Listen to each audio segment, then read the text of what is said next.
Welcome to Brokenhearted. The great news is God heals the broken in heart and binds up their wounds. My son or daughter, give me your heart and let your eyes observe my ways. Isaiah puts it this way: the Spirit of the Lord God is upon me, because the Lord has anointed me to preach good news to the meek. He has sent me to bind up the brokenhearted.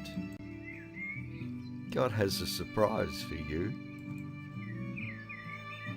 A new heart also will I give you, and a new spirit will I put within you.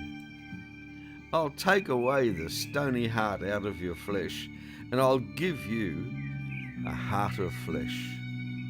All this by faith. So that if anyone is in Christ, that one is a new creature. Old things have passed away. Behold, all things have become new.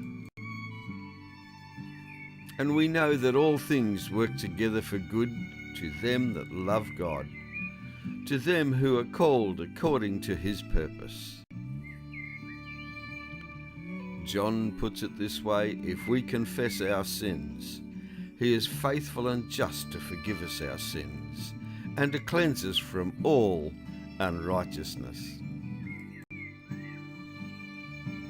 Jesus is near you, inviting you to come to him that you might have life today. Come just as you are, every day.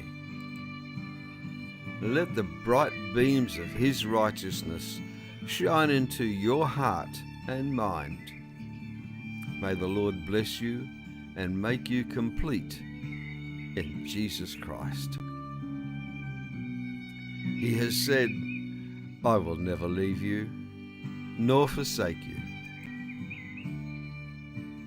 A new heart, a new start. Advisor Bill Crelly. For more assistance, contact Billy Nissen at AOL.com. God bless you, friend.